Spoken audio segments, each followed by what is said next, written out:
Good morning, నేను Rajesh. Welcome to news analysis. ఇక చూసాం కదా ప్రధాన పేపర్లో వచ్చిన అంశాలను కూడా. ముఖ్యంగా మనం ఏపీ విషయాన్ని తీసుకుంటే ఏపీలోని ఇద్దరు సీనియర్ ఐపీఎస్ అధికారులను బదిలీ చేసింది కేంద్ర ఎన్నికల సంఘం. అందులో ఒకరు వచ్చేసి ఇంటెలిజెన్స్ చీఫ్ పిఎస్ఆర్ ఆంజనేయులతో పాటు విజయవాడ సిపి కాంతిరాణా టాటాను బదిలీ చేసింది. వీళ్లకు ఇద్దరికి కూడా ఎన్నికలకు ఎలాంటి సంబంధం లేని శాఖను ఇవ్వాలి అనే విధంగా ఆదేశాలు జారీ చేసింది. ఎందుకంటే అధికార పార్టీకి అంటగాగుతున్నారు అన్న దానితో ఇటు ఏదైతే టీడీపీ కావచ్చు, బీజేపీ వీళ్ళందరూ కూడా ఈసీకి ఫిర్యాదు చేశారు. సో ఈ నేపథ్యంలోనే ఇద్దరి పైన నిన్న ఈవినింగ్ చర్యలు తీసుకుని బదిలీ వేటు అయితే వేశారు. సో 24 గంటల లోపే కొత్త అధికారులను నియమించాలని కూడా చీఫ్ సెక్రటరీకి చెప్పారు. 3 పేర్లు పంపించాలనేది.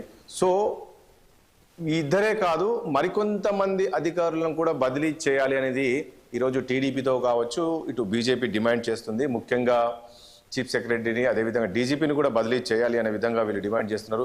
మరి ఇద్దరు ఆఫీసర్స్ బదిలీ చేయడం మరి నిజంగా వైఎస్ఆర్ కాంగ్రెస్ పార్టీకి ఒక బిగ్ షాక్ అనుకోవాలా? సో ఎలా చూడాలి? ఈ అంశాలను కూడా మనం చర్చిద్దాం. చర్చలో పాల్గొంటున్నారు మనకు వైఎస్ఆర్ కాంగ్రెస్ పార్టీ నుంచి ఎల్ఎం మోహన్ రెడ్డి గారు ఉన్నారు, బీజేపీ నుంచి ఎస్కే బాజీ గారు ఉన్నారు, అదేవిధంగా రాజకీయ విశ్లేషకులు పెంటపాటి పుల్లారావు గారు కూడా మనకు లైవ్లో సిద్ధంగా ఉన్నారు.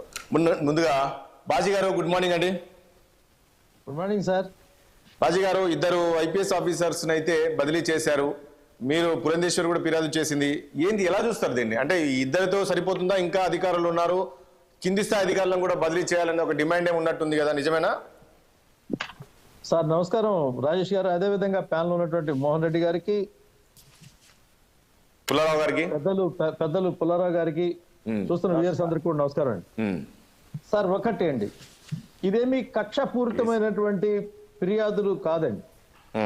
కేవలం ఆంధ్రప్రదేశ్ ని పరిపాలించినటువంటి వైసీపీ యొక్క ప్రభుత్వంలో వాళ్ళ యొక్క రాజ్యాంగమైనటువంటి విధులకు సంబంధించినటువంటి బాధ్యతలను విస్మరించి కేవలం అధికారాన్ని, వాళ్లకు ఉన్నటువంటి అవకాశాలని వీళ్ళు పూర్తిగా వాళ్ళ చేతిలో మారిపోయి తాబేదారులుగా మారిపోయినటువంటి తరుణంలో సామాన్యుడిని కాపాడవలసినటువంటి రాజ్యాంగం, చట్టం, న్యాయం ఏదైతే ఉందో వాటిని కూడా ధ్వంసం చేసేటువంటి పరిస్థితి వచ్చినటువంటి పరిస్థితిలో ప్రజాస్వామ్యం పూర్తిగా ఏ రకమైనటువంటి సంక్లిష్టమైనటువంటి స్థితిలోకి వెళ్ళిపోయిందో దాన్ని కాపాడుకునే క్రమంలోనే ఎన్నికల వాతావరణంలో చేయాల్సి వచ్చింది. దీని పూర్వాపరాలు మీకు చెప్పాల్సినట్టు అవసరం ఉంది రాజేష్ గారు. ఇవాళ అధికార పార్టీ నేత ఎక్కడికి వెళ్ళినా గానీ 70,000 మంది, 1,00,000 మంది ఇంతమంది జనంతో సభలు సమావేశాలు నిర్వహిస్తా ఉన్నారండి. ఎక్కడ ఇసుమంతైనా సరే సంఘర్షణలు కానీ లేకపోతే ఘర్షణలు కానీ జరిగినటువంటి వాతావరణాలు ఇవ్వండి. జనాలు బీభత్సంగా వస్తున్నారని చెప్పని టీవీల్లో ఫోకస్ చేసేటువంటి కార్యక్రమంలో వారు 100% సక్సెస్ అయ్యారు. అదంతా పూర్తిగా ధనానికి, జనానికి సంబంధించినటువంటి వ్యవహారం. కానీ ఇదే ప్రక్రియ ప్రతిపక్ష నాయకుడు కూడా చేయాలని ప్రయత్నం చేస్తే అంగళ్ళలో గాని, భీమర్లో గాని, అనపర్తిలో గాని అత్యంత దారుణమైనటువంటి పరిస్థితుల్లో ప్రజాస్వామ్యం మీద ఉక్కుపాదాన్నేసి కాలు రాసినటువంటి ప్రక్రియలో దాడులు జరిగాయి, రక్తాలు చిందాయి, తలలు పగిలాయి, కేసులు పెట్టారు, బస్సులు తగలబెట్టారు. ఆఖరికి ఏ ప్రతిపక్ష నాయకులు అయితే సమావేశాలు నిర్వహించుకున్నారో ఆ సమావేశం అయిన వెంటనే అక్కడ అత్యాచార కేసులు, ఎస్సీ ఎస్టీ కేసులు, హత్యాయత్నం కేసులు కూడా పెట్టి వాళ్ళని బెదరగొట్టేటువంటి పని జరిగిందండి. ఈ ప్రక్రియని కాపాడాల్సినటువంటి అధికార వ్యవస్థ ఏదైతే ఉందో ఆ అధికార వ్యవస్థ మొత్తం కూడా ప్రభుత్వానికి అనుకూలంగా వ్యవహరించడం వల్ల ఏ వ్యక్తి కూడా తన యొక్క స్వేచ్ఛాయుతమైనటువంటి ప్రజాస్వామ్యాన్ని వాళ్ళు అనుభవించేటువంటి అవకాశాలు లేకుండా పోయిందండి. రాజ్యాంగం మీద ప్రమాణం చేసినటువంటి ఐఏఎస్, ఐపీఎస్ అధికారులు ఎవరైతే ఉన్నారో వాళ్లే తప్పుదారి పట్టి ప్రజాస్వామ్యాన్ని ఖూనీ చేసి సమాజాన్ని ధ్వంసం చేసేటువంటి పరిస్థితి, ప్రజల యొక్క హక్కులు కాలు రాసే పరిస్థితి వస్తున్నటువంటి ప్రభుత్వానికి దారి కాస్తే తప్పండి.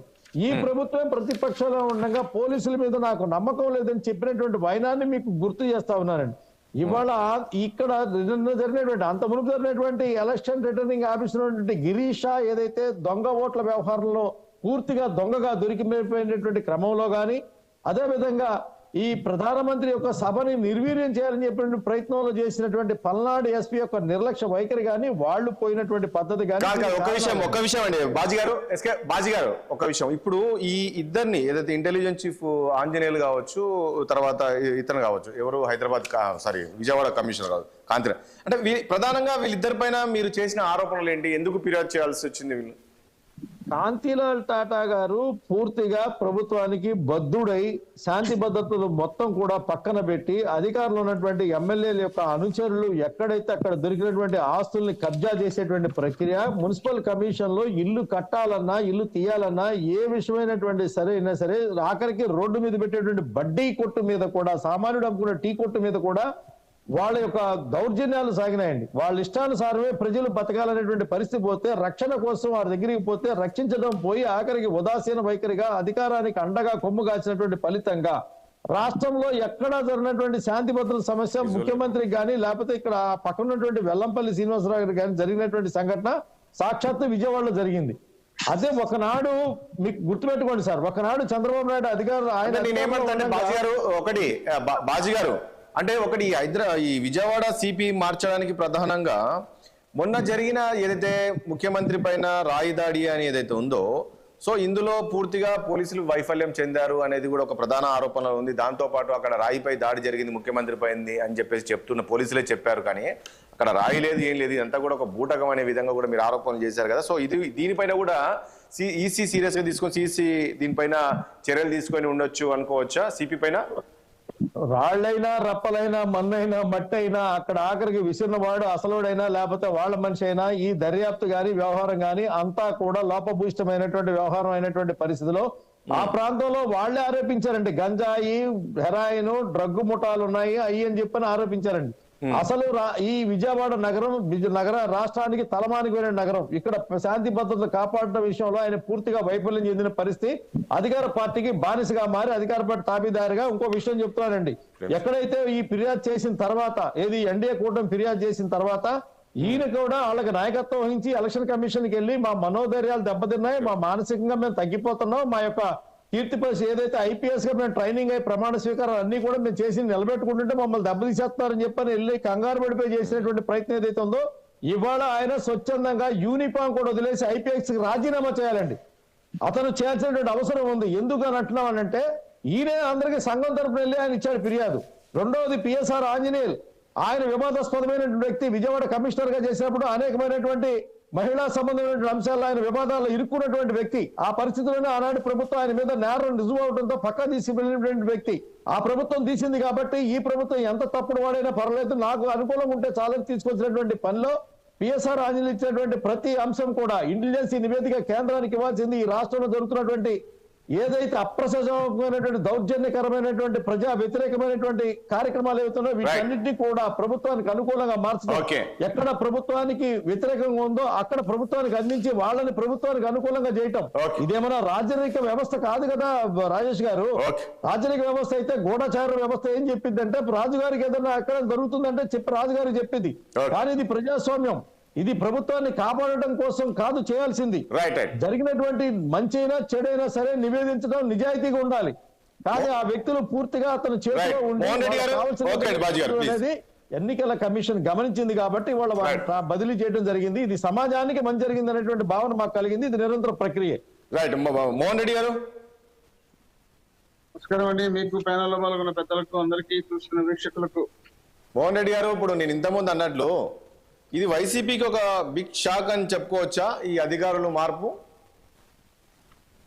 వైసీపీకి బిగ్ షాక్ అనుకోవాల్సిన అవసరం లేదు. వీళ్ళకు కేంద్రం వీళ్ళ చేతిలో అధికారంలో ఉంది కాబట్టి, ఈ అధికారంలో ఉంది కాబట్టే తెలుగుదేశం పార్టీ వీళ్ళతో పొత్తు పెట్టుకున్నది. వీళ్ళు అధికారంలో ఉన్నారు, రేపు మళ్ళీ అధికారంలోకి వస్తారు కాబట్టి తెలుగుదేశం పార్టీ వాళ్ళతో పొత్తు పెట్టుకున్నారు. మళ్ళీ రేపు ఖచ్చితంగా ఆంధ్రప్రదేశ్ లో జగన్మోహన్ రెడ్డి గారు సీఎం అవుతారు కాబట్టి చంద్రబాబు నాయుడు గారు చేసినటువంటి అవినీతులన్నీ మళ్ళీ బయటకు వస్తాయి కాబట్టి ఈ అవినీతుల కేసుల్లో మళ్ళీ జైలు పోవాల్సి వచ్చింది కాబట్టి కనీసం ఇప్పుడన్నా వాళ్ళతో పొత్తు పెట్టుకోవడం ఏదో జరిగితే రేపు కేసులన్నా కాపాడుకోవచ్చు అనేది ఒక భాగం అయితే, రెండోది ఎలక్షన్లు చేసేటప్పుడు వీళ్ళు ఇష్టం వచ్చినట్టు జగన్మోహన్ రెడ్డి గారి మీద అభియోగాలు మోపి ఎటు తిరిగి రాష్ట్రంలో మేము పట్టు సాధించాలనే విధంగా వీళ్ళు ఎన్డీఏ కూటమిని తీసుకొని ముందుకు వస్తున్నారు.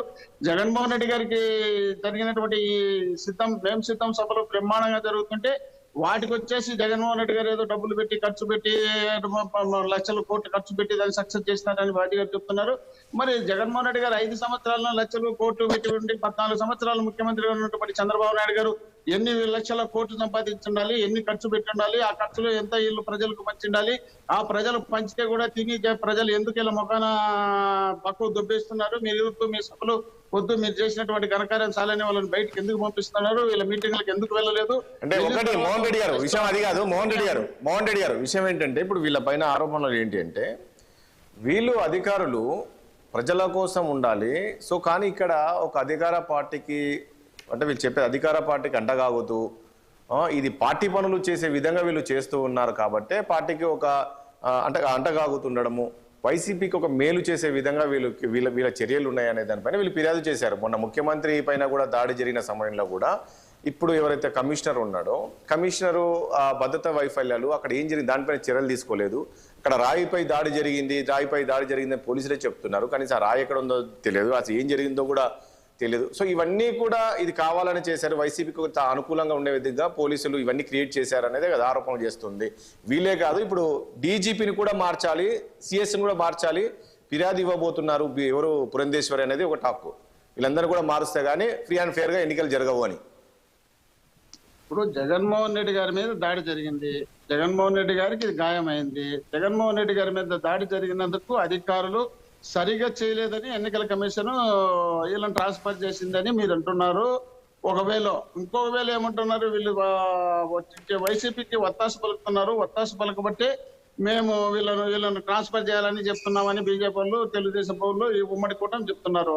మరి ఇవన్నీ ఈ విధంగా ఉన్నప్పుడు అక్కడ తెలుగుదేశం పార్టీకి సంబంధించినటువంటి కార్యకర్తలు, నాయకులు వాళ్ళు ప్రోద్బలంతో అక్కడ జగన్మోహన్ రెడ్డి గారి మీద దాడి జరిగిందని ఇంకో పక్కన వచ్చేటప్పుడు వీళ్ళపై నానా యాగిలు చేసి ఒక నిమిషం పుల్లారావు గారు మీరు ఉన్నారా? పుల్లారావు గారు చెప్పండి. ఒక్క నిమిషం మోహన్ రెడ్డి గారు ఒకసారి పుల్లారావు గారి దగ్గరికి వెళ్దాం. నాది అయిపోలేదు. ఇస్తాను మళ్ళీ మీకు ఇస్తాను వెంకటరెడ్డి. పర్వాలేదు, మోహన్ రెడ్డి గారు పూర్తిగా మాట్లాడదామండి. మోహన్ రెడ్డి గారు అదే ఇప్పుడు డబ్బులు మేము పంచినామంటే 14 సంవత్సరాలు ముఖ్యమంత్రిగా ఉన్నటువంటి చంద్రబాబు నాయుడు గారు ఎన్ని డబ్బులు పంచాలా, ఎన్ని డబ్బులు పంచి ఉండాలా, అదే విధంగా ఆ విధమైనటువంటి అభిప్రాయం వాళ్ళు తీసుకొచ్చినప్పుడు ఈ విధమైనటువంటి అభిప్రాయం వీళ్ళకి ఎందుకు లేదు? ప్రధానమంత్రి సభను ఫెయిల్యూర్ చేసినారు ఎస్పీ గారు, గుంటూరు ఎస్పీ గారు నాడు. అది ఎంత హాస్యాస్పదం ఒకసారి గుర్తు చేసుకుంటే రాష్ట్రంలో తెలుగుదేశం పార్టీ ఉందా, రాష్ట్రంలో బీజేపీ పార్టీ లేదా, రాష్ట్రంలో జనసేన పార్టీ లేదా, ఈ పార్టీకి అధ్యక్షులు లేదా, ఈ అధ్యక్షులందరూ కలిసి సాక్షాత్తు ప్రధానమంత్రి గారు వస్తున్నటువంటి ఈ కార్యక్రమాన్ని విజయవంతం చేసుకోవాలని యావలేదా? వీళ్ళకి ఇలాంటి దిగజారిపోయినటువంటి మాటలు చేసి, ఇలాంటి దిగజారిపోయినటువంటి ఆరోపణలు చేసి వీళ్ళు ప్రజల్లో చీప్ అవుతున్నారు కాబట్టి ప్రజలు వీళ్ళని దూరం పెడుతున్నారు. ఈ దూరం పెడుతున్నారు కాబట్టి వీళ్ళు వ్యక్తిగత విమర్శలతో పాటు ఎన్నికల కమిషన్ కు రోజు ఆరోపణలు చేస్తున్నారు. మరి ఎన్నికల కమిషన్ కేంద్రం ఆధీనంలో జరుగుతుందని అంటారు. కేంద్రం ప్రభుత్వం వీళ్ళ చేతిలో ఉంది కాబట్టి ఇష్టం వచ్చినట్టు రాష్ట్రంలో ఉన్నటువంటి అధికారులందరినీ మార్పించుకుంటా వీళ్ళు పోతున్నారని మేము అనొచ్చు కదా. మరి ఆంధ్రప్రదేశ్ లో గవర్నమెంట్ ఇప్పుడు కోడ్ వచ్చిన తర్వాత గవర్నమెంట్ చెప్పినట్టు ఎవరు వింటారు? జగన్మోహన్ రెడ్డి గారు చెప్పినట్టు ఏ అధికారి వింటారు? వినరు కదా. వినప్పుడు ఏం చెప్పినట్టు వాళ్ళు విన్నారని వీళ్ళు ఎందుకు అనుకోవాలా? మరి వీళ్ళు చెప్పినట్టు కేంద్రం చెప్పినట్టు ఎన్నికల కమిషన్ కూడా వింటుందని మేము ఆరోపణ చేయాలా? ఈ విధమైనటువంటి దిగజారిపోయినటువంటి ఆరోపణలు చేసుకుంటే రాష్ట్ర ప్రజలను ఏదో విధంగా తప్పదారి పట్టించాలనే ఉద్దేశంలో భాగంగా వెళ్ళి చేస్తున్న ప్రయత్నం తప్ప ఎటువంటి పరిస్థితుల్లో ఆంధ్రప్రదేశ్ లో వీళ్ళు ఎన్ని కుయుక్తులు ఉన్నా జగన్మోహన్ రెడ్డి గారే సీఎం అవుతారు. ఓకే పుల్లారావు గారు గుడ్ మార్నింగ్ అండి. పుల్లారావు గారు ఏంటి ఈ పరిణామాలు ఎలా చూస్తారు? ఇద్దరు అధికారుల పైన, సీనియర్ అధికారుల పైన బదిలీ వేటు పడింది. వీళ్ళే కాదు, నేను ఇంతకుముందు అన్నట్లు ఇంకా చీఫ్ సెక్రటరీతో పాటు ఇటు డీజీపీని కూడా మార్చాలని చెప్పేసి పురంధేశ్వరి డిమాండ్ చేస్తుంది. నిజంగా ఇప్పుడు మారిన అధికారులు వైసీపీకి అనుకూలంగా ఉన్నారా, అంటగాగుతూ ఉన్నారా? ఇప్పుడు ఏదైతే కూటమి ఆరోపణలు చేస్తుందో అది పెద్ద డిఫరెన్స్ వస్తుందా? ఎలక్షన్ వచ్చే టైంకి ఒక పోలీస్ ఆఫీసర్ని తీసి బయటపడేస్తే వాళ్ళకంత ముఖ్యత ఉన్నదా? ఏదో ఎలక్షన్ ముందర వాళ్ళు మినిస్టర్స్ చెప్పిన పనులు చేస్తారు, ఎమ్మెల్యేస్ పనులు చేస్తారు, లేకపోతే వాళ్ళు ట్రాన్స్ఫర్ చేస్తారు. ఈ పార్టీ ఆ పార్టీ అని కాదు. పెద్ద ఉపయోగం ఉన్నది. పోలీస్ ఆఫీసర్లు ఏదో చట్టాన్ని వాడి ఇదిలా బెదిరిస్తారు. వాళ్ళంటే హేటెడ్ ఫెలోస్ కదా. పబ్లిక్కి పోలీస్ వాళ్ళు అంటే ఎక్కడో దేవుడు లాంటి వాడు ఒకడో ఇద్దరు ఉంటారు. మిగతా వాళ్ళు అంటే వాళ్ళకి మీద ఏం దూరం ఉంటుంది పాపం, వాళ్ళు ఏదో అథారిటీగా ఉంటారు. అది పెద్ద ముఖ్యం కాదు. ఇప్పుడు బాజీ గారు మాట్లాడింది చాలా అద్భుతంగా మాట్లాడతాడు. ఆయన లాంగ్వేజ్, ఆయన స్కిల్స్కి కాదన్ను. ఆయన ఇప్పుడు పురంధేశ్వరి గారి పేరు మీరు తీసుకొచ్చారు కాబట్టి అడుగుతున్నా, బాజీ గారు మరి బీజేపీ 16 క్యాండిడేట్స్కి ఇచ్చారు కదా పార్లమెంటు, అసెంబ్లీ, వాళ్ళు డబ్బులు ఖర్చు పెట్టకుండా ఉంటారా? ఆ డబ్బులు ఉన్న వాళ్ళందరికీ మీరు టికెట్లు ఇచ్చారు. మిగతా పార్టీలు కూడా అలాంటి వాళ్ళకే ఇచ్చారు. మా ఒక్క పార్టీ మీద మీరు అంటారు అనొద్దు. డబ్బులు ఖర్చు పెడతారా లేదా? డబ్బులు ఇవ్వరా? ఓటు కంటే హ్యాపీ అవుతా. మేము డబ్బులు ఇవ్వము అని ఆమె అనౌన్స్ చేస్తే పురంధేశ్వరి గారు చాలా హ్యాపీ అవుతా. 16 మందికి ఇచ్చారు కదా, మీరు వాళ్ళ డబ్బు ఖర్చు పెట్టకుండా కొద్దిగా నీతిగా ఎలక్షన్స్ చేస్తే మిగతా వాళ్ళకి బుద్ధి రావచ్చు కదా. ప్రజలు కూడా ఈ డబ్బులు రాజకీయం ఆప్ చేయొచ్చు కదా. పొలిటికల్ పార్టీలు డబ్బులు ఖర్చు పెట్టినంటే పోలీసు వాళ్ళకి రోల్ ఏముంటుంది? వాళ్ళేంటి ఒక ఐపీఎస్ ఆఫీసర్ వచ్చాడు, కమిషనరే మిమ్మల్ని అడుగుతున్నా, పోయిన డీజీపీ పేరు ఎవరికైనా తెలుసా? బట్ రిటైర్ అయిపోగానే వాళ్ళు పవర్ కుర్చీ వరకే. వాళ్ళు పెద్ద ఎలక్షన్లో వాళ్ళు మేనేజ్ చేస్తున్నట్టుగా అనుకుంటే కాదేమో. అంత ఇంపార్టెన్స్ ఇవ్వాలా? ఓ 10 మంది జైల్లో పెడతారు, ఎలక్షన్లో ఏం చేస్తారు, కాకపోతే మార్చారు, మంచి తప్పులేదు. ఎందుకంటే వాళ్ళు ఉంటే ఇంకా ఎక్స్ట్రా లాయల్ గా చేస్తారు, అవన్నీ చేస్తారు, తీసి పారేయటం మంచిది, అది తప్పేం లేదు. కానీ మీకు మంచి అవకాశం వచ్చింది కదా బాజీ గారు, మంచి అవకాశం వచ్చింది కదా. మెయిన్ క్రైమ్ ఎక్కడ? ఎలక్షన్ లో డబ్బులు పంచి పెడతాం, అంతే కదా, అంతే కదా. అది ఆప్ చేయొచ్చు కదా మీలాంటి నేషనల్ పార్టీలు. ఉదాహరణగా ఇప్పుడు ఆ డబ్బులు ఉన్న వాళ్ళకే ఇచ్చారు టికెట్లని మాలాంటి వాళ్ళు అంటున్నారు. కాదండి, చాలా మంచి వాళ్ళకి ఇచ్చాము అంటున్నారు. సో వాళ్ళు ఖర్చు పెట్టకుండా ఉంటే ఒక మంచి ఉదాహరణ కదా. అది నేను అనుకుంటున్నా. అసలు లా అండ్ ఆర్డర్ ప్రాబ్లం ఉండదు కదా, అది చూసుకోవాలి. ఏదో పోలీస్ ఆఫీసర్, ఒక చీఫ్ సెక్రటరీ ఏదో చక్రం తిప్పేస్తాడు, అది కరెక్ట్ కాదు. వాళ్ళు కూడా వాళ్ళ ఉద్యోగాలు కేర్ఫుల్ గా ఉంటారు. ఎలక్షన్ పోయాక వాళ్ళ మీద ఏమైనా తప్పులు వాళ్ళు అదే అంటున్నారు. పుల్లారావు గారు ఇప్పుడు మీరు చెప్పే రాజకీయ కూటమి చెప్పేది ఏంటంటే పోలీసులు వాళ్ళ విధులు వాళ్ళు చేయట్లేదు అనే కదా, రాజకీయాలు చేస్తూ ఉన్నారని వీళ్ళ ఆరోపణ. అదే బాజీ గారు ఏదో అంటున్నా అన్నారు, వింటానుకున్నాను, చెప్పండి సార్. సార్ రాజేష్ గారు, ఎస్, వారు పెద్దలు పుల్లర గారు చెప్పింది అక్షర సత్యమైనటువంటి అంశమే. సమాజంలో నేడు ఉన్నటువంటి రుగ్మతలకు సంబంధించినటువంటి పూర్తి విషయాన్ని వారు ఊటంకించారు. ఇక్కడ వాస్తవాన్ని మనం తీసుకెళ్లే ముందు ఒక విషయాన్ని నేను చెప్పదలుచుకున్నాను. ఏంటంటే, ఏ అధికారి అయినా ఉన్నత స్థానంలో ఉన్నటువంటి వ్యక్తి రాజ్యాంగ పరిధులను దాటి ఆ అధికారులు ఉన్నటువంటి ప్రభుత్వానికి అనుకూలమైన వ్యక్తిగా మారకూడదు, మారిజాడు అనేటువంటి భావన ప్రజల్లో కలగకూడదు. ఒక అధికారి, నేను ఈ రోజున రాష్ట్రంలో ఒక మెడికల్ డిపార్ట్మెంట్ లో అత్యంత ఉన్నతమైనటువంటి స్థానంలో ఉన్నటువంటి వ్యక్తి ఎవరైతే ఉన్నారో, ఆ వ్యక్తి ఒకనాడు పాదయాత్ర చేసినటువంటి రాజశేఖర రెడ్డి గారికి దండేసి స్వాగతం పలికారండి. ఆనాడు అధికారంలో ఉన్నటువంటి చంద్రబాబు నాయుడు గారు అతన్ని పక్కన పెట్టారండి. మళ్ళీ రాజశేఖర రెడ్డి గారు అధికారంలోకి రాగానే ఆయనకి మళ్ళీ 7 ఏళ్ల పాటు కడప జిల్లాలో కలెక్టర్ గా పనిచేసేటువంటి అవకాశం ఇచ్చారండి. మళ్ళీ చంద్రబాబు నాయుడు గారు రాగానే ఆ అధికారి సెంట్రల్ గవర్నమెంట్ డిప్యుటేషన్ పెట్టుకొని పక్క లూప్ లైన్ లోకి వెళ్ళిపోయాడు. మళ్ళీ ప్రభుత్వం రాగానే ఆయన తీసుకొచ్చి ముందుకు వచ్చి పెట్టాడు. ఇలా అధికారంలో ఉన్నటువంటి వాళ్ళు వాళ్ళకు అనుకూలంగా మలుచుకునేటువంటి కార్యక్రమం జరిగిన తర్వాత, ఎవరైనా ఒకే బాటలో పోతున్నటువంటి భ్రమం పోయిన తర్వాత, ప్రజాస్వామ్యం పక్కగాడి పట్టిన తర్వాత, ప్రజలకి రక్షణ కల్పించేటువంటి వాళ్ళు ప్రభుత్వానికి రక్షణ కల్పించే పని జరిగిందండి. ఇకపోతే ప్రజల వైపున వారు అడిగినటువంటి ప్రశ్న, ధనస్వామ్యం రాజకీయాలు దశాబ్దాల ముందు వచ్చినటువంటి తరుణంలో రౌడీలు, వ్యాపారస్తులు, ఎవరైతే సేవకుల ముందు దాటిపోయి వచ్చిన తర్వాత ఇవాళ ధనస్వామ్య రాజకీయాలు ఇవాళ వచ్చిన తర్వాత, ఈ ధనస్వామ్య రాజకీయాల్లో పోటీ పడేటువంటి పరిస్థితి ఎందుకు వచ్చిందంటే, ఉచితాలతో ప్రజల యొక్క భవిష్యత్తుకి ఉరితాళ్లు వేసి వాళ్ళ యొక్క పథకాల పేరు మీద వాళ్ళ ప్రాణాలు తీసేటువంటి కార్యక్రమం జరుగుతున్నా ప్రజలు గమనించకపోవటం వల్ల, నా సొమ్మే నాకు పెడుతున్నాడు, నా సొమ్మే దొంగిలించి తన పేరు పెట్టుకొని ఆ పేరు మీద నాకు ఇస్తున్నాడని ప్రజలు గమనించకుండా ఓట్ల రూపంలో వాళ్ళకి మద్దతు ఎత్తి వాళ్ళ పల్లకీలో వాళ్ళ కూర్చోబెట్టి మోసేటువంటి క్రమం పోతున్నప్పుడు, వాళ్ళని ఎన్నికల తరుణంలో ప్రసన్నం చేసుకునేటువంటి కార్యక్రమంలో పోటీ పడుతున్నారు పుల్లారావు గారు. ఈ ప్రసన్నం చేసుకునేటువంటి కార్యక్రమంలో వాళ్ళకి నచ్చింది, వాళ్ళు మెచ్చింది వాళ్ళకి ఇచ్చి, వాళ్ళకి కావాల్సిన దగ్గర నుంచి ఓటు పుచ్చుకునేటువంటి ప్రయత్నం పోతా ఉంటే, ఓటు విలువెరిగినటువంటి సామాన్యుడు తన ఓటు ఈ రాత్రికి నాకు కావాల్సింది దక్కుతున్నటువంటి ఆలోచనతో, రేపొద్దున రుణం తీర్చుకున్నటువంటి ఆలోచనతో తొందరపడి ఇవాళ ఇస్తున్నటువంటి అధికారం ఏదైతే ఉందో వాడి భవిష్యత్తుకి వాడే ఉరేండి. మీకు ఇక్కడ ఆంధ్రప్రదేశ్ లో ఒక విషయం చెప్తా ఉన్నానండి, ఎక్కడైనా తల్లిదండ్రులు వాళ్ళ బిడ్డల కంటే వాళ్ళ బిడ్డల భవిష్యత్తు కోసం వీళ్ళు అప్పులు పాలైనా సరే ఆ అప్పులు తీర్చి బిడ్డలకు అప్పులు లేకుండా వాళ్ళ సమాజానికి మంచి భవిష్యత్తు ఇవ్వాలని కోరుకుంటారు. ఆంధ్రప్రదేశ్ లో ఏం జరుగుతుందంటే, ఇవాళ అప్పులు చేసి పర్వాలేదు, మాకు పెడితే చాలు, రేపు మా బిడ్డలు ఏమైపోయినా పర్వాలేదు అనేటువంటి స్థితి ఆంధ్రప్రదేశ్ రాష్ట్రంలో నడుస్తుందండి. గతంలో 2 లక్షలు కానివ్వండి, ఇవాళ వచ్చినటువంటి 12 లక్షల అప్పు కోటి కానివ్వండి, ఇవాళ పుడుతున్నటువంటి ప్రతి బిడ్డ నుంచి రేపు చచ్చిపోయే ముసలివాడి వరకు 2.5 లక్షల రూపాయలు ఇవాళ అప్పుతో ఉందండి ఆంధ్రప్రదేశ్ రాష్ట్రం. ఇది ప్రజలు ఆలోచించాల్సిన పరిస్థితి. ఓటు కోసం డబ్బు తీసుకునేటువంటి పద్ధతి పోతాడండి.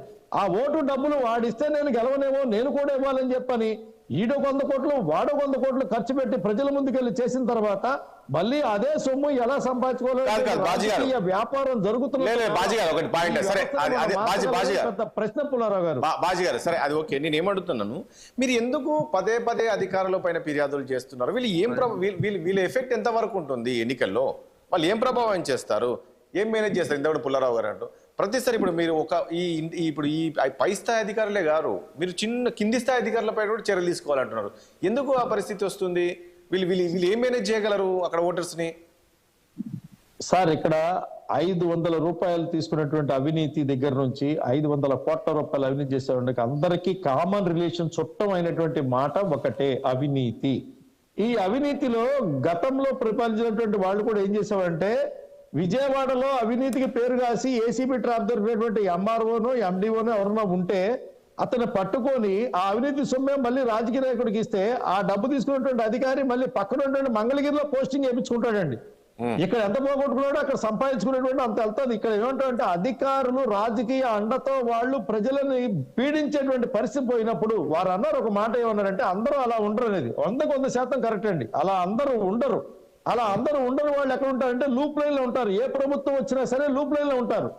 ఎవరైతే పల్లకి పట్టుకొని మోస్తా భజన చేసేటువంటి వ్యక్తులు ఎవరైతే ఉంటారో సామాజిక వర్గం పేరు మీద వాళ్ళు చూడండి, మీరు 2 వర్గాల పార్టీలు పోట్లాడుకుంటాయి. ఏమంటే మీరు తీశారు, పోస్టింగ్లు వేశారు, డీజీపీ దగ్గర నుంచి కానిస్టేబుల్ వరకు మీ వాళ్లే, రెవెన్యూ వ్యవస్థలో మొత్తం సిఎస్ దగ్గర నుంచి ఆఖరి విఆర్ఓ వరకు మీ వాళ్లే, దేవాదాయ శాఖ, పాలనా శాఖ, మున్సిపల్ శాఖ, పంచాయతీ శాఖ, ఏ శాఖలో చూసినా మీ వాళ్లే. ఎవరు మీ వాళ్ళు. అదే విధంగా ఇవాళ మళ్ళీ అధికారంలో ఉన్నటువంటి వీళ్ళు చూడండి, మీరు వాళ్ళు తీసినటువంటి లిస్ట్ చూడండి, తీసినటువంటి అంతా మీ వాళ్ళు, తోక చివరి పేరు ఇవి ఉన్న వాళ్ళు మీ వాళ్ళు. వీళ్ళు వాళ్ళని మీ వాళ్ళు అంటారు, వాళ్ళు వీళ్ళని మీ వాళ్ళు అంటారు. ఈ మీ వాళ్ళు ఎవరంటే పవర్ తెచ్చుకున్న వాళ్ళు మా వాళ్ళని కాపాడుకోవాలని చెప్పని వాళ్ళ ప్రధాన స్రవంతిలో వాళ్ళని బాధ్యతలు ఇచ్చి పెట్టుకున్నటువంటి క్రమంలో జరుగుతున్నటువంటి తప్పండి. మా వాడిని కాపాడుకోవాలని ఇవాళ సిఎస్ అండి, I cannot complaint against him అండి. డిప్యూటేషన్ మీద తెలంగాణ నుంచి ఇక్కడ తీసుకొచ్చుకున్నారండి. ఎందుకు? మనల్ని కాపాడాలంటే మనవాడు అక్కడ ఉంటే మనవాడైతే చేస్తాడనేటువంటి భావజాలం వచ్చినప్పుడు అది టీటీడీ ఈఓ అయినా సరే లేకపోతే మున్సిపాలిటీ సంబంధించినటువంటి చీఫ్ సెక్రటరీ అయినా సరే మా వాళ్ళు. సార్ ఇది నేను అబ్జెక్షన్ కాదనుకుంటాను పుల్లారావు గారు, మీకు ఉన్న విషయం నేను మీ ముందు దృష్టిలో పెట్టి ఆంధ్రప్రదేశ్ రాష్ట్రంలో ఈ కుల ప్రాతిపదిక మీద జరుగుతున్నటువంటి ఈ వర్గ అధికార రాజకీయాలు ఏవైతే ఉన్నాయో దీనిలో జరుగుతున్నటువంటి దాంట్లో ప్రజలు కేవలం ఆట బొమ్మలుగా ఓటు బొమ్మలుగా మారిపోయినటువంటి పరిస్థితి ఆంధ్రప్రదేశ్ రాష్ట్రంలో ఉందండి. డబ్బుతో ఎవరెక్కువ కొనుక్కోగలరు ఈ ఎన్నికలు చేయాలి, ఎన్ని వేల కోట్లు అవుతాయి. ఇదిగో అభ్యర్థికి ముందే 20 కోట్లు పంపించారు, ఇదిగో అభ్యర్థికి 100 కోట్లు ఉన్న వాడిని నిలబెట్టాలి. ఇంకెక్కడండి సామాన్యుడు రాజకీయాల్లో నిలబడేటువంటి పరిస్థితి? ఇందులో ఏంటంటే అధికారమే అంతిమ లక్ష్యం కాబట్టి అధికారాన్ని సాధిస్తేనే ఎవరినైనా దండించవచ్చు కాబట్టి ఇదివరకు చట్టం న్యాయం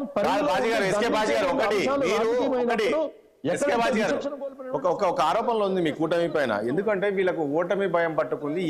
రాజకీయాల్లోకి వచ్చినప్పుడు ఏమవుతుందంటే వాళ్ళని కాపాడుకోవడం కోసం ఎవడన్నా సామాన్యుడు గొంతెత్తితే ఎరిగేటువంటి పరిస్థితి. చెట్లేం పాపం చేసి నరికారు, మనుషులేం పాపం చేశారని నరికారు. అదే విధంగా ఓట్లు ఏం చేస్తున్నటువంటి డబ్బులు ఇచ్చేటువంటి పనులు చేస్తా ఉన్నారు.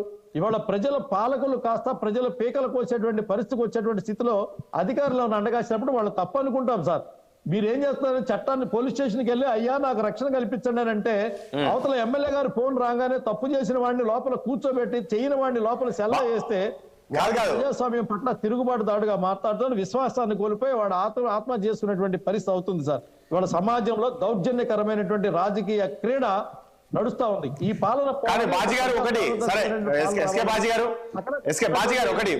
సర్దిద్దుకుంటా ముందుకెళ్లే బాజీ గారు మీ ఆవేదన విన్నాను. అయితే మీరు ఇప్పుడు అధికారుల పైన చర్యలు తీసుకుంటున్నారు, ఇది ఇంకా ఆలస్యం అయింది అంటున్నారా లేక సరైన సమయంలో నిర్ణయం తీసుకున్నారంటారా? లేదండి, అన్ని ప్రక్రియ ప్రకారం ఎలక్షన్ కమిషన్ వాళ్ళ నిర్ణయం ప్రకారం వాళ్ళు దర్యాప్తు చేసుకొని చేస్తారండి. మనం కేవలం ఫిర్యాదు చేసే వాళ్ళం మాత్రమే. ఇందులో వాస్తవాలు అవాస్తవాలు మంచి ఏంటి చెడు ఏంటి అని చూసుకొని వాళ్ళు దాన్ని నిర్వహించేటువంటి పరిస్థితి చేస్తారండి. మేము సామాన్యుడు ఓటేసే వాడి దగ్గర కూడా ఎండలో నుంచున్న వాడికి షామియానా ఏమని అడిగాం, కుర్చీలు ఏమని అడిగాం, వాడికి మంచినీళ్ళు ఇవ్వమని చెప్పాను. ఓటు పరిధి సమయం దాటిన తర్వాత కూడా లోపల ఉన్న వాళ్ళందరికీ ఓటు వేయమని చెప్పని అడిగాం. మేము నోటాకి కూడా ఓటు వేయొద్దని అంటున్నాం. ఇప్పుడు ఇంకో విషయం చెప్పండి, చెడ్డవాడో గెలిపించండి, అసలు స్వరూపం తెలిసేటట్టు చేయండి, ఓటును వేస్ట్ చేసుకోవద్దని కూడా చెప్తున్నాడు. ఇది కూడా ఫిర్యాదు చేసేవాడు. అంశాలతో పాటుగా అధికారుల మీద చెప్పాం, అధికారుల మీద దర్యాప్తు వారు చేస్తారు, జరిగేటువంటి పని జరిగింది. ఏ వ్యక్తికి వ్యతిరేకం కాదండి. వాళ్ళు వ్యవస్థలో ఉన్నటువంటి స్థానానికి చేయాల్సినటువంటి పని చేయకపోతే ఆ పనికి మాత్రమే వ్యతిరేకం. రైట్. ఇప్పుడు ఈ కాదు బాజీ గారు, ఇప్పుడు వీళ్ళేనా ఇంకా అధికారుల పైన ఇంకా కూడా చర్యలు తీసుకోవాలంటున్నారు? ఇంకా ఎవరెవరిపైన చర్యలు తీసుకోవాలని ఈసీకి ఫిర్యాదు చేయబోతున్నారు? 22 మంది మీద మేము ఆరోపణలతో ఫిర్యాదు చేయడం జరిగిందండి. ఎన్డీఏ కూటమి 22 మందిలో మొదటిసారిగా 6 ఐపీఎస్ఎల్ని 3 ఐఏఎస్ఎల్ని తీశారండి. మొన్న చేసినటువంటి వాళ్ళు కూడా 2 ఐపీఎస్ఎల్ని చేశారండి. వాళ్ళు ఏంటంటే వాళ్ళ యొక్క మేము మంచి వాళ్ళగానే చూడాలి. మంచి వాళ్ళు అంటే ఎవరంటే ఎవరైతే లూప్ లైన్ లో ఏ పదవి లేకుండా ఉంటారో వాళ్ళు మంచివాళ్ళు. ఎవరైతే అధికారంలో మంచి కీలకమైన బాధ్యతల్లో ఉంటారో వాళ్ళందరూ ఆ ప్రభుత్వానికి ఆ సామాజిక వర్గానికి బంటులుగా తాబేదారులుగా వాళ్ళ యొక్క కాపాడేటువంటి వ్యక్తులుగా ఉండేటువంటి వ్యక్తులు మాత్రమే పదవుల్లో ఉంటారు. వాళ్ళే తప్పులు చేస్తారు. ఆ తప్పులు మేము ప్రభుత్వాన్ని నివేదిస్తాం. ఖచ్చితంగా పారదర్శకమైనటువంటి ఎన్నికల కమిషన్ నిర్ణయం తీసుకునేటువంటి పరిస్థితి అవుతుందండి. మీరు ఇంతమంది పైన అంటున్నారు కదా, ఇందులో ఇంకా ఎవరెవరు ఉంటారు? నేను ఇంతమంది అన్నట్టు డీజీపీ, సిఎస్, ఇంకా వీళ్ళు ఉన్నారా? ఐఏఎస్ ఆఫీసర్ వీళ్ళంతా ఉన్నారా? ఖచ్చితంగా ఎన్నికల పారదర్శకం జరగాలంటే ఇంకా కొంతమంది మీద వాళ్ళు చర్యలు చేపడతారనేటువంటి ఆలోచన ఉందండి మాకు. వాళ్ళు తీసుకున్నటువంటి నిర్ణయం ఖచ్చితంగా నిష్పక్షపాతంగా ఉంటున్న నమ్మకం కూడా ఉంది సార్. మనం ఇచ్చినటువంటి లిస్ట్ ఆల్రెడీ మీ అందరి దగ్గరికి వచ్చింది. ఆ వచ్చినటువంటి విషయాలు వచ్చిన తర్వాత కూడా కంగారు పడినటువంటి అధికార పార్టీ ఎవరు పోతారని కంగారు పడి మాకేం కంగారు లేదనేటువంటి ఒకనాడు ఏమన్నారంటే అసలు వీళ్ళు ఎవరు నమ్మనన్నారు. ఇవాళ వెళ్ళిపోతుంటే మాకు కంగారు అవుతుంది అంటున్నారు. ఎవరినైతే నమ్మి వాళ్ళు పెట్టుకున్నారో వాళ్ళు ఉన్నటువంటి దగ్గరే శాంతి భద్రత లోపం జరిగేటువంటి పరిస్థితి ఉంది. రోజు పాలలో మత్తు మంది ఇచ్చేటువంటి వాళ్ళు ఎప్పుడు పడుకునే ఉంటారు. మొన్న కూడా జగన్మోహన్ రెడ్డి గారు వచ్చినప్పుడు అప్పుడు కూడా పడుకున్నారు. అది ప్రధానమంత్రి గారికే పడుకున్నారు, సంతోషపడ్డారు. కానీ జగన్మోహన్ రెడ్డి గారు రాయి తగిలిన తర్వాత తెలిసింది పోలీసులు ప్రాపర్ గా ఉండకపోతే ఏం జరిగింది అనేది. మీకు తగిలితే రాయి అవతల వాడికి మైక్ ఆగిపోతే ఏం తప్పు లేదనేటువంటి భావనకు వస్తే ఇప్పుడు గొడ్డలు తగిలినప్పుడు గాయం తగిలినప్పుడు మనిషి అంత విలవిల్లాడాడో ఎంత బాధపడ్డాడో, రాయి తగిలినప్పుడు ఎంత బాధపడుతున్నాడో అంతకు మించి గొడ్డలు తగిలినప్పుడు కూడా మనిషి బాధపడతాడండి. అది కూడా గమనించాలి. ఆ గొడ్డలు తగిలినప్పుడు ఏం లేదు ఇది గుండెపోటు అని అక్కడ ఉన్నటువంటి పోలీస్ అధికారులు చెప్పారు అనుకోండి, అది గుండెపోటు కాదు గొడ్డలిపోటు అని తెలిసిన తర్వాత మరి అధికారుల మీద చర్య తీసుకోవాలా వద్దా? అధికారులు ఎందుకు చేశారు చెప్పండి? అక్కడ ఉన్నటువంటి పోలీస్ ఆఫీసర్లు అధికారులు ఎవరైతే పూర్తిగా దాన్ని పక్కన ఎందుకు పట్టించారు? ఇవాళ పల్నాడు జిల్లాలో పడుకున్న వాడి యొక్క పీక కోసుకొని వెళ్ళినప్పుడు అక్కడ ఉన్నటువంటి ఎస్పీ ఏం మాట్లాడినటువంటి పరిస్థితి, ఏమయ్యా ప్రధానమంత్రి గట్టి ఎందుకు జరిగింది అంటే మీరు చూసుకోవాలంటే మాకేం సంబంధం అన్నాడు. ఇంకెందుకు పోలీసులు అప్పుడు పక్క వెళ్ళిపోవచ్చు కదా, ఇది కదా అడగాల్సింది. చూసుకోవాలి కదా, మాకేం సంబంధం అంటే రాష్ట్రంలో పాలించడం ఎందుకు, మీరు కూడా అప్పుడు వదిలేసి మేమే చేసుకుంటారు. కానీ అంగళ్ళలో ఎగిరిన రాళ్లు మరి సిద్ధంలో ఎందుకు రావట్లేదు? రైట్. బాజీ మోహన్ రెడ్డి గారు ఈ రోజు ఫ్రీ అండ్ ఫేర్ ఎన్నికలు జరగాలంటే ఖచ్చితంగా ఆఫీసర్స్ ను మార్చాల్సిన పరిస్థితి ఖచ్చితంగా ఉందంటున్నారు. ఇప్పుడు వీళ్ళే కాదు ఇంకా కొంతమంది దీని వల్ల వైఎస్ఆర్ కాంగ్రెస్ పార్టీకి ఏమైనా ఇబ్బందికరమైన పరిస్థితులు ఏర్పడే అవకాశం కనపడుతున్నాయి. ఎందుకంటే ఇప్పుడు సెలెక్టెడ్ గా మీరందరూ ఆఫీసర్స్ అంతా కూడా వైసీపీకి అనుకూలంగా ఉండే వాళ్ళను కూడా మీరు నియమించుకున్నారు కాబట్టి వీళ్ళందరూ తప్పిస్తే మీకు ఏమైనా ఇబ్బందికరమైన పరిస్థితులు వస్తుందా? వీళ్ళు ఆరోపణ చేస్తూ ఉన్నారు ఇట్లా. మీరు కూడా బాజీ గారికి సుమారుగా ఒక 20 నిమిషాలు టైం ఇచ్చినట్టున్నారు. సర్లే మీకు ఇస్తానులే. మేము ఈ అధికారులు ఆంధ్రప్రదేశ్ అధికారులు మేము నమ్మమని చెప్పినారని బాజీ గారే చెప్తున్నారు. మేము ఆంధ్రప్రదేశ్ అధికారులు మాకు కావాల్సిన వాళ్ళు నియమించుకున్నామని బాజీ గారే చెప్తున్నారు. మేము ఆంధ్రప్రదేశ్ లో మా సామాజిక వర్గానికి సంబంధించిన వాళ్ళు వేసుకున్నామని బాజీ గారు. ఇప్పుడు రతన్ టాటా గారు, సిపి రామాంజనేయులు గారు వీళ్ళు ఏ సామాజిక వర్గానికి సంబంధించిన వాళ్ళు మా సామాజిక వర్గానికి సామాజిక వర్గాలు దీంట్లో మాట్లాడడం ఎందుకు? వీళ్ళు కూడా సామాజిక వర్గాలు బీజేపీలు మాట్లాడుతుంట వీళ్ళు మతతత్వ పార్టీ పెట్టుకుని వీళ్ళు కూడా బీజేపీలు కూడా ఇక్కడ సామాజిక వర్గాలు కులాలు మొత్తాలు అనుకుంటకపోతే ఇంకా దయాలు వేదాలు వల్లించినట్టుంటుంది వీళ్ళ సమస్య. ఇంకోటి ఇప్పుడు డబ్బుల గురించి పదే చెప్తున్నారు. ఏదో ఓటు నోటు ఇస్తున్నారు, ఓట్లకు డబ్బులు ఇస్తున్నారు, మేము డబ్బులు ఇచ్చే కార్యక్రమం ఏర్పాటు చేసినాము, రకరకాలుగా వీళ్ళు మాట్లాడుతున్నారు. ఇప్పుడు దొంగ నోట్లు వ్యాపారం చేసినటువంటి కోలా కృష్ణమోహన్ చంద్రబాబు నాయుడు గారి దగ్గర పెట్టుకుని ఆయన దొంగ నోట్లు ప్రజలకు ఇచ్చే ఒకవేళ ఓటుకు నోటు 500, 1000 రూపాయలు ఇచ్చే నోటు కూడా దొంగ నోటు ఇచ్చి ప్రజలను మోసం చేసినటువంటి గనుడు చంద్రబాబు నాయుడు గారు. ఓటుకు నోటు కేసులు అడ్డంగా దొరికిపోతే తెలంగాణలో అన్నుంటి ఆ రాజధాని 10 సంవత్సరాలు ఉన్నటువంటి రాజధాని వదిలిపెట్టేసి ఆంధ్రప్రదేశ్కి వచ్చి ఇక్కడ చేరుకున్నటువంటి గనుడు చంద్రబాబు నాయుడు గారు. అలాంటి ఓటుకు నోటు కేసులు అడ్డంగా దొరికినటువంటి దొంగను తీసుకొచ్చి వీళ్ళు సపోర్ట్ చేసుకొని వీళ్ళు కూడా నీతులు చెప్తే దయ్యాలు వేదాలు వల్లించినట్టు ఉండదా? వీళ్ళు నీతులు చెప్పడానికి ఏ మాత్రం ఆస్కారం లేదు. చంద్రబాబు నాయుడు గారు ఆ విధమైనటువంటి భాషతో నరేంద్ర మోడీ గారిని తిట్టినప్పుడు వాళ్ళతో మరి కలిసి ఉండాలని అభిప్రాయం ఎట్టొస్తుందో మాకు అర్థం కాలేదు. గుంటూరులో వచ్చేసి ఎస్పీ గారికి మైక్ ఏం సంబంధం నాకు అర్థం కావడం లేదు. మరి ఎవరికి తెలుసు? మరి పుల్లారావు గారు చెప్తే నాకు కూడా అది పూర్తి క్లారిటీ నాకు తెలియదు. మరి పుల్లారావు గారు చెప్తే సరిపోతుంది, ఎందుకంటే ఆయన పెద్ద ఆయన బాధ్యత. ఎస్పీ గారు అక్కడ వచ్చినటువంటి మైకుల బాధ్యత ఎస్పీ గారు తీసుకుంటారా?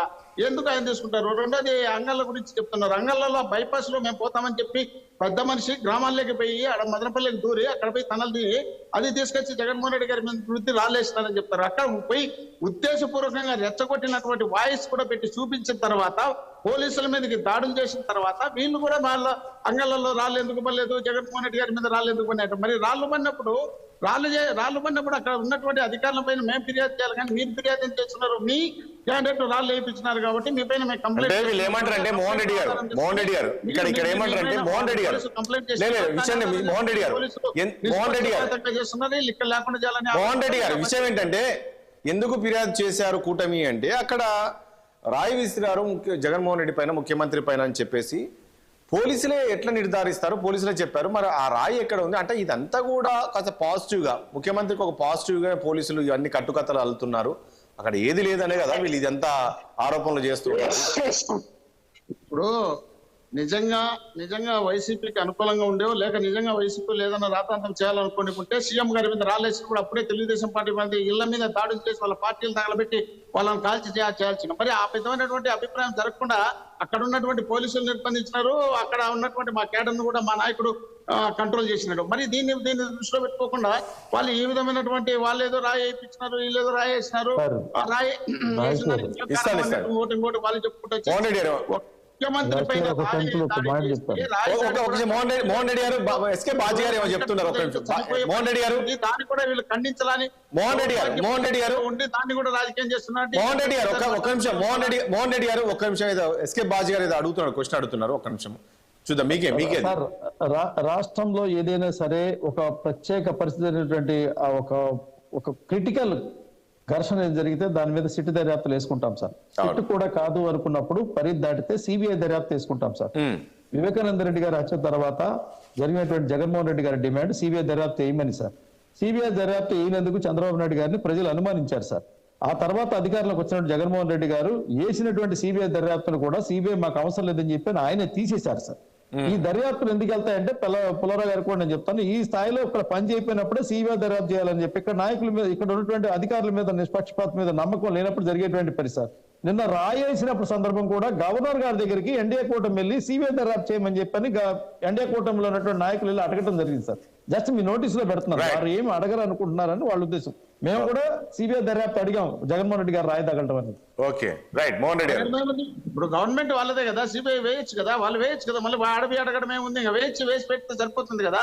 అప్పుడు నిర్ధారణ అవుతుంది కదా, ఎవరు ఏమేమి చేసినారు, ఎవరు ఎందుకు చేయించినారు, అక్కడ ఏం జరిగిందనేది తెలుస్తుంది కదా. మరి ఇదే మణిపూర్ లో జరిగినటువంటి మహిళల పైన అర్థనగ్నంగా బజార్ల మధ్య దాడి చేసి వాళ్ళు తిప్పిన వాళ్ళ పైన వాళ్ళని కూడా సిబిఐ దర్యాప్తు చేపించచ్చు కదా. వాళ్ళపైన కూడా అక్కడ జరిగినటువంటి సంఘటనలు చూసినప్పుడు ప్రధానమంత్రి గారు కిమ్మనకుండా ఇంట్లో కూర్చొని దాని గురించి అసలే మాట్లాడకుండా వదిలిపెట్టేసినారు. మరి ప్రధానమంత్రి గారు వాళ్ళు అక్కడైతే మనుషులు కాదు. భారతదేశంలో ఈ ముస్లింస్ కు హిందువుల ఆస్తులన్నీ కొట్టేస్తారు, హిందువుల ఆస్తులన్నీ వాళ్ళు పంచి పెడతారు, కాంగ్రెస్ పార్టీ అధికారంలోకి వస్తుందని సాక్షాత్తు ప్రధానమంత్రిగా ఉన్నటువంటి ప్రధానమంత్రి ఆ మాట మాట్లాడితే మరి బాజీ గారు దీనికి ఏం సమాధానం చెప్తారో, దీనికి ఏం చెప్పాల్సి ఉంటుందో.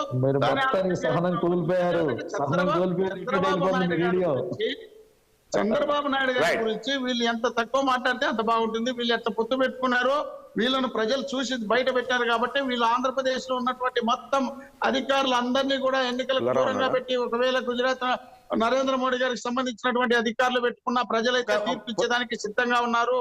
ప్రజలు ఖచ్చితంగా జగన్మోహన్ రెడ్డి గారి నాయకత్వాన్ని బలపరుస్తారు కాబట్టి వీళ్ళు కేంద్రంలో ఉన్నటువంటి బీజేపీ పార్టీ, ఆంధ్రప్రదేశ్ లో ఉన్నటువంటి 40 సంవత్సరాలు ఎక్స్పీరియన్స్ ఉన్నటువంటి తెలుగుదేశం పార్టీ, ఈయన పెద్ద స్టార్ అనుకున్నటువంటి పవన్ కళ్యాణ్ గారు, ఇలాంటి వ్యక్తులందరూ కూడా ఇక్కడ జీరోలు అయిపోతే ఒక్క 45 సంవత్సరాల వయసు కలిగినటువంటి జగన్మోహన్ రెడ్డి గారు ఆంధ్రప్రదేశ్ లో రెండోసారి అత్యధిక మెజార్టీతో ముఖ్యమంత్రి కాబోతున్నారు. ఇలాంటి ముఖ్యమంత్రి జగన్మోహన్ రెడ్డి గారు అయితే మన తలలో ఎక్కడ పెట్టుకోవాలా, సాక్షాత్తు ప్రధానమంత్రిని పిలిపించే ఇక్కడ డిపాజిట్ రాని పరిస్థితి ఆంధ్రప్రదేశ్ లో ఉంది అని వాళ్ళు ఫీల్ అయ్యి ఈ విధమైనటువంటి దాడులకు, ఈ విధమైనటువంటి ఆరోపణలకు, ఈ విధమైనటువంటి వ్యక్తిగత విమర్శలకు వీళ్ళు ముందుకు వస్తున్నారు తప్ప వీళ్ళు ప్రజాస్వామ్యబద్ధంగా ఎన్నికలు జరపాలనే ఉద్దేశం వీళ్ళకి లేదు. ప్రజాస్వామ్యబద్ధంగా ఎన్నికలు జరపాలనే ఉద్దేశం వీళ్ళకు ఉంటే అదేదో ఫస్ట్ పోయి రాసి రావాల్సిందే. ఈ రోజు ఒక్కొక్క 1 by 1 రోజు ఒకని చేసుకుంటా పోతే ఇదేదో ఆంధ్రప్రదేశ్ లో జగన్మోహన్ రెడ్డి గారు రోజు ఒకరితో ఏదో తప్పులు చేయిస్తున్నారు.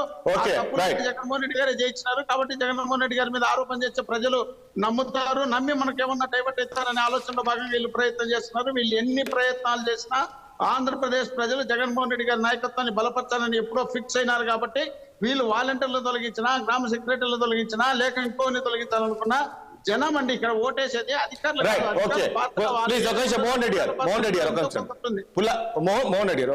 పుల్లారావు గారు ఒక అంశము, ఈ అధికారుల పైన చర్యలు తీసుకోవాలని చాలా రోజుల నుంచి ఈ కూటమి ఫిర్యాదులు చేస్తుందని, ఎందుకు ఈ అధికారుల పైన ఈ చర్యలు తీసుకోవాలంటూ నిజంగా ఈ ఉన్న అధికారులు ఇప్పుడు ఏదైతే బాబుజీ గారు చెప్తున్నారో పై స్థాయి నుంచి కింది స్థాయి వరకు ఖచ్చితంగా మార్చాలని చెప్పి చెప్తున్నారు. నిజంగా పరిస్థితి ఉంటుందా? అధికార పార్టీ వచ్చిన తర్వాత అంటే అనుకూలంగా ఉంటారా ఇప్పుడున్న ఆఫీసర్స్? ఇది ఎంతవరకు ఎఫర్ట్? బాజీ గారు చెప్పిన దాంట్లో కొంత ట్రూత్ ఉన్నది. చంద్రబాబు నాయుడు గారు వచ్చినప్పుడు ఆయన కూడా ఆయన చుట్టాలందరినీ తీసుకొచ్చి దింపాడు కదా దేశంలో, అక్కడ ఇక్కడ ఆ అడ్వైజర్స్ ఎవరెవరు తీసుకొచ్చాడు. ఎక్కడో ఆయన ఇది కూడా చేసే పని అదే. నేను ఇది మనం ఆప్ చేయగలమో ఆప్ చేయలేము. ఆంధ్రప్రదేశ్ ఒక కాస్ట్ వార్ గా జరుగుతుంది. జూన్ 4th తర్వాత ఎవరు గెలిచినా ఎవరు ఓడిపోయినా ఇదే మార్పే ఉండవు, ఇలా కంటిన్యూ అవుతారు. ఎందుకంటే ఇది పూర్తిగా కాస్ట్ మీద జరుగుతుంది. లేకపోతే వారు ఇందాక అన్నట్టుగా మా కులస్తుడు కాదు కదా వాడు వీడు వేసేవంటే అది దాని మీద ఆర్గ్యుమెంట్కి వెళ్ళాం. ఫ్రాంక్ గా చెప్పాలంటే కాస్ట్ వార్. అది బాజీ గారు మాకేం సంబంధం లేదు అంటూ కూడా ఆయన అద్భుతంగా మాట్లాడతారు. ఆయన స్పీచ్ మన ఆంధ్రప్రదేశ్ లో అలాంటి వ్యక్తి చాలా కష్టం. ఆయన ఒపోజ్ చేయటం ఆయన లాంగ్వేజ్ ఆయన కమాండ్కి. కానీ ఆయన 16 ఎమ్మెల్యేలు ఎంపీలకు ఇచ్చారు. అందరూ జనరల్ గా ఒక కమ్యూనిటీకే ఇచ్చారు కదా ఆ సీట్లను. ఒక టాప్ కమ్యూనిటీస్ అందరికి ఇచ్చారు, లేకపోతే వాళ్ళ ఫ్యామిలీ మెంబర్స్ ఎవరో వాళ్ళు పెళ్లి చేసుకున్న వాళ్ళకి ఇచ్చారు తప్ప ఇంకెవరికి ఇవ్వలేదు. తిరుపతి ఎంపీ తప్ప మిగతా వాళ్ళందరికీ సంబంధాలే కదా, కాస్టే కదా. ఇది 16 ఎమ్మెల్యేలు ఇచ్చారు. మీరు ఒక్క బీసీకి ఇచ్చారా? లేదు. ఒక ముస్లిం ఇచ్చారా? లేదు. ఒక కాపుకి ఇచ్చారా? లేదు. ఒక బ్రాహ్మణ, ఒక వైశ్య, ఏంటిది? ఇది ఏం చేయలేమని కాదు, వేర్ వాచింగ్. మనం హెల్ప్లెస్ గా ఉన్నాం. ఈ కాస్ట్ పాలిటిక్స్ ఏం చేయలేము. కరెక్ట్. ఎందుకంటే వెపన్స్ కాదు, కంట్రోల్ అంతా ఇక్కడ ఉన్నారు. చంద్రబాబు నాయుడు గారు ముఖ్యమంత్రి అవుతే ఎవరు వస్తారు? కొత్త వాళ్ళు ఎవరన్నా వస్తారా? రారు కదా. అలాగే తీసుకొస్తారు, దింపారు ఆయన. సో అందువలన బీజేపీ మీరు మాట్లాడింది చాలా కష్టం అపోజ్ చేయటం మీకున్న కమాండ్ గురించి. బట్ సరిగా చెప్తున్నా, ప్రజలైనా పెరిగితే మాకు కావాలి. ఎవరు ఈ గవర్నమెంట్ వచ్చినా మనకు పర్వాలేదు. ఒక లైన్ ఒక హద్దు ఉండి సేఫ్టీ ఉంటే ఎవరు వస్తే మనకి వాళ్ళు మినిమం గవర్నెన్స్ ఇస్తే మనకు సరిపడుతుంది. అది గవర్నెన్స్ మినిమం గవర్నెన్స్ అంటే ఫుల్ అథారిటీ లేకుండా కేర్ఫుల్ గా ఇస్తే చేయొచ్చు. ఎవరు వచ్చినా మనకేం పెద్ద ఇబ్బంది లేదు. కానీ ఇబ్బంది కారణం లేకుండా చేయాలి. తప్పకుండా కాస్టిజం అనేది ఆంధ్రప్రదేశ్ లో మిగతా రాష్ట్రాల కంటే ఎక్కువ ఉన్నదని మాత్రం నా వ్యూ. అది ఎవరికైనా నొప్పి వస్తే మాత్రం క్షమించండి. That's the way. Chandrababu Naidu ముఖ్యమంత్రి అయితే ఎవరు వస్తారు? ఆ లిస్ట్ నన్ను ఇమ్మంటారా? ఇస్తా. ఆ లిస్ట్ ఇమ్మంటారా? ఇప్పుడు ఇస్తా. ఆ ఎత్తికి ఈడినెత్తికి ఎక్కడి నుంచో ఉన్న వాళ్ళని తీసుకొచ్చి పెడతారు. ఎస్, టీటీడీపీ ఎవరు వేస్తారు? వాళ్ళు ఎవరు వేస్తారు? ఎలక్షన్. It's sad. మన రాష్ట్రానికి ఇది ఇట్స్ సాడ్ థింగ్. మన చేతిలో ఏమన్నా ఉన్నదో చేయగలం చాలా తక్కువ. మనం చేయలేము. చిన్న రాష్ట్రాల్లో తర్వాత ఆంధ్ర చాలా extraordinary intelligent people. Himachal, Uttarakhand, Punjab, Haryana కాదు, ఎక్స్ట్రాడినరీ ఇంటెలిజెంట్. ఇవాళ దేశంలో ఫిల్మ్ ఇండస్ట్రీ అవునాయి, మీడియా అవునాయి, కాంట్రాక్ట్స్ అవునాయి, ఐటీ అవునాయి, డామినేట్ చేసేది తెలుగు పీపులే కదా. సో అలాంటి వ్యక్తుల్ని మనం